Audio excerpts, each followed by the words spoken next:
Estamos con Fernando Temprano, que es fundador de Talantia, fue director de tecnología y más de Repsol durante muchos años y es experto de la Cátedra Ciencia y Sociedad de la Fundación Rafael del Pino. Bienvenido y muchas gracias por estar con nosotros. Muchas gracias por la invitación. Bueno, Fernando, antes que nada, me interesa mucho esto de que un directivo del IBEX se convierta en concejal de su pueblo y que traslade todo ese conocimiento a mejorar la vida de sus conciudadanos. Sabes que a veces me gusta ser provocador. Entonces, el concepto que tenemos en la sociedad actual de jubilación no lo tenían mis abuelos. Mis abuelos nunca se jubilaron. Trabajaron como pudieron casi hasta el final de sus vidas. Entonces, cuando uno se jubila o se prejubila de empresas con un nivel alto de actividad, el no hacer nada, aparte de ser malo para la persona, es un desperdicio desde el punto de vista de energía, capacidades y tiempo. Y uno tiene, cuando pasan años, sobre todo, la necesidad o la aspiración de dejar algún tipo de legado, ayuda, ser útil. Y como en el pueblo hay un problema de despoblación, en el pueblo de mi familia, de mis abuelos, hay un problema de despoblación, llevaba tiempo dando la lata para que hicieran cosas nuevas y diferentes y no me hicieron caso, me presenté y salí de concejal independiente. Estupendo, pues bueno, oye, nada, al final hay que retornar a la sociedad absolutamente, y que sociedad nos puede importar más que la de nuestra infancia. ¿No? Eso es, absolutamente. Bueno, estás de consultor entre tus muchas tareas y conocimientos en ámbitos que son claves, fundamentales, ¿no? El tema de los minerales, el tema de la energía. Yo no sé por dónde empezar, pero quizás vamos por la parte energética, ¿no? Estamos en un momento crucial de la transición energética. Verdaderamente, casi te pediría que nos situaras en qué punto estamos, porque y luego te comentaré la siguiente fase, tal y como la ven los expertos. Dicho muy resumido y muy rápido, ¿la energía qué es? Es lo que permite hacer trabajo. Por eso es tan importante, porque la energía es aquello que permite hacer trabajo. La revolución industrial permitió desacoplar el crecimiento demográfico del crecimiento económico gracias a la energía abundante y barata. El crecimiento económico se basa en energía abundante y barata. Y las diferentes transiciones energéticas, que ha habido 4, la de la leña al carbón, la del carbón al petróleo, la del petróleo al gas, la del gas a las renovables, han permitido incrementar la cantidad de energía que la humanidad utiliza teniendo energía abundante y barata. Por eso, la seguridad de suministro, que es disponibilidad energética y a precios razonables, es tan importante. Entonces, ¿qué está pasando con lo que llamamos en Occidente transición energética? Que está desequilibrada desde mi punto de vista. Según mi análisis, está desequilibrada porque ha dejado de apostar de forma suficientemente clara por la seguridad de suministro a cambio de tener una energía, en teoría, muy sostenible. Y si el cambio es muy rápido y la seguridad de suministro se pone en duda o en dificultades, a lo que afectas es a la economía y al crecimiento económico. Y la falta de crecimiento económico provoca empobrecimiento. Entonces, cuando uno ve lo que hacen otros, que hay que ver lo que hacen otros, ve que, por ejemplo, China, en declaraciones del primer ministro chino, no está especialmente preocupado por el catastrofismo climático. Está muy preocupado por la seguridad de suministro.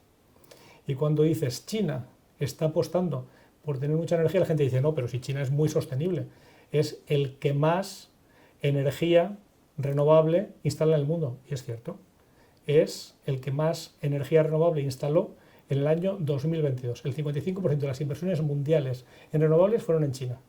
Ahora bien, China también está ahora mismo construyendo unas 20 y tantas, 23, 24, no recuerdo el número exacto, centrales nucleares, en un plan de montar 150 en 10 años.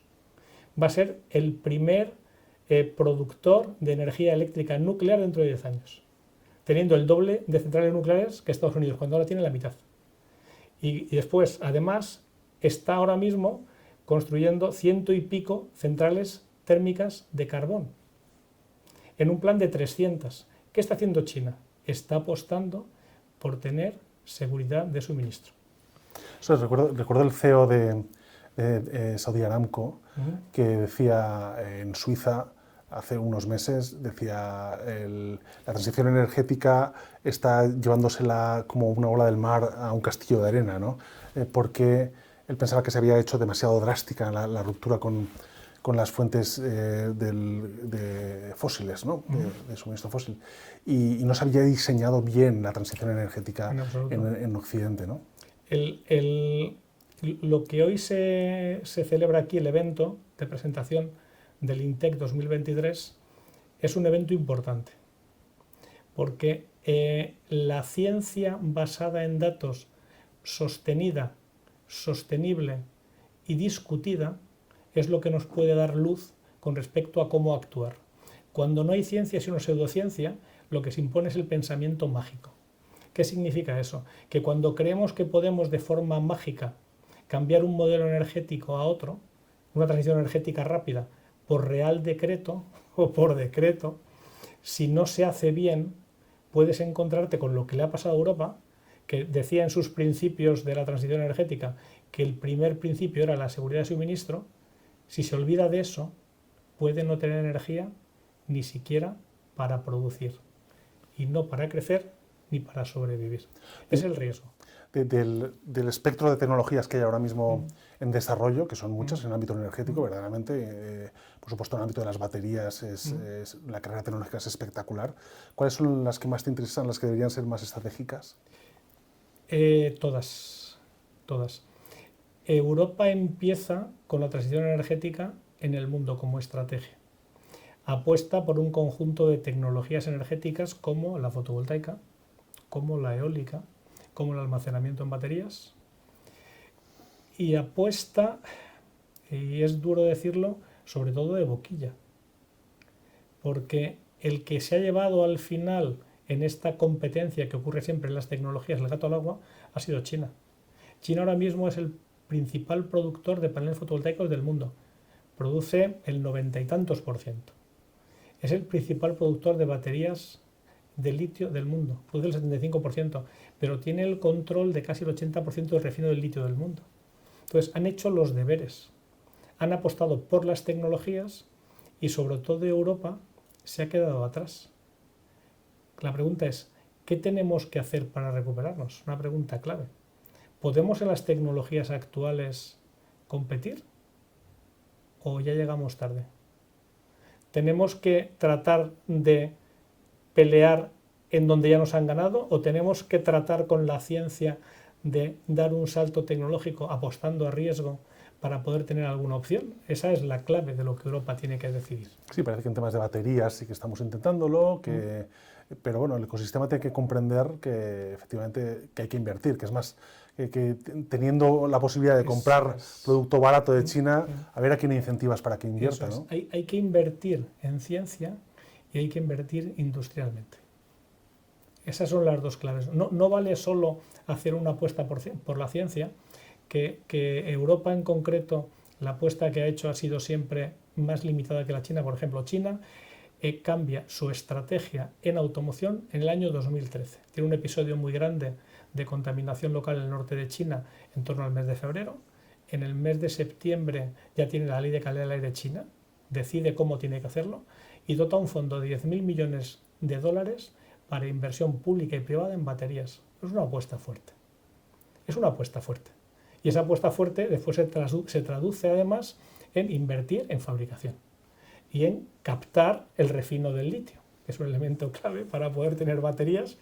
Y entonces ahora mismo Europa se encuentra frente al dilema muy serio de que si yo apuesto de una forma muy rápida por la descarbonización en el transporte, siendo líder en la tecnología de motores de combustión, puedo encontrarme poniéndome en manos de la tecnología que controla China con un problema industrial gravísimo en 10 años.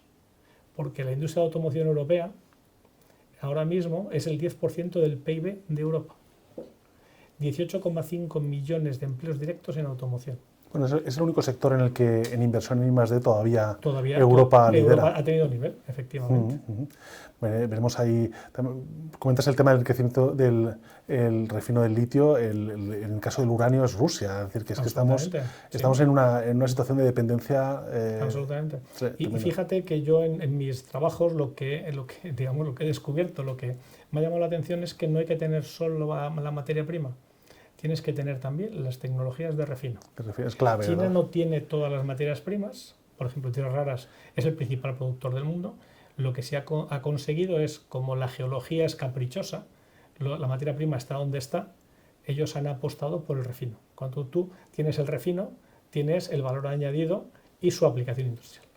En el tema de materiales, Europa decidió en un momento dado, oye, vamos a ver cómo consigo reducir mi dependencia. Puedo hacerlo de dos formas, o dándole nuevas funciones a materiales que ya existen, o sustituyendo las que hacen otros materiales que son complicados desde el punto de vista geopolítico por otros que son más comunes, ¿no? ¿En qué punto estamos? ¿Cómo ves la situación de Europa? Europa ahora mismo está mostrando preocupación por no tener materias primas críticas. Lo único que no es suficiente con mostrar preocupación, hay que actuar. Entonces, yo creo que Europa está abocada a potenciar la minería necesaria para tener acceso a materias primas críticas. Y ahí, casualmente, la geología de la península ibérica es única en Europa. Juega a nuestro favor. Junto con los países nórdicos.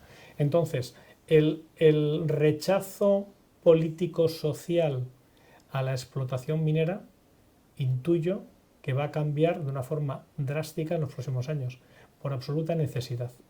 Cuando uno no tiene necesidad o la necesidad no se percibe, puede ser más digamos, frívolo con esas cosas. Cuando tienes necesidad, aprietas. Desde el punto de vista del impacto de la digitalización, y con esto ya terminamos, es que es clave también en el sector energético. Estamos hablando de introducir inteligencia, de redes más distribuidas. Esto puede cambiar también el modelo de distribución y puede ayudar a compensar errores relacionados con la tecnología. No estoy seguro. Al final hemos apostado mucho por lo intangible, por el software, y ahora lo que sí percibo, y esto es una valoración personal y por tanto discutible, es que estamos volviendo al hardware. No sé si me explico. Es decir, es muy importante para el que el software funcione tener el hardware. Tener también los microprocesadores, las baterías, los imanes, el uranio, la tecnología de las nucleares modulares, la tecnología de las nucleares de cuarta generación que pueden funcionar con residuos. Eso es hardware. Entonces, digamos, integración del hardware y el software con mucha inteligencia y con mucha voluntad la que puede permitir a las sociedades occidentales mantener un cierto nivel de bienestar. El directivo de una gran corporación global me decía, los chinos fabrican, pero nosotros tenemos el sistema de control. No nos podemos ya consolar con eso, ¿no? No, porque, por ejemplo, China es el principal productor de fotovoltaica del mundo, pero la fotovoltaica no solo es el panel, son los sistemas de control y el software incorporado. Entonces, si en algún momento hubiera algún tipo de conflicto, la posibilidad de hacer un switch off no es imposible. No es muy fácil. Bueno, Fernando Temprano, que es fundador de Talantia, exdirector de tecnología y de I+D de Repsol y sobre todo experto de la Cátedra de Ciencia y Sociedad de la Fundación Rafael del Pino, muchas gracias por habernos acompañado. Muchas gracias a vosotros, un placer.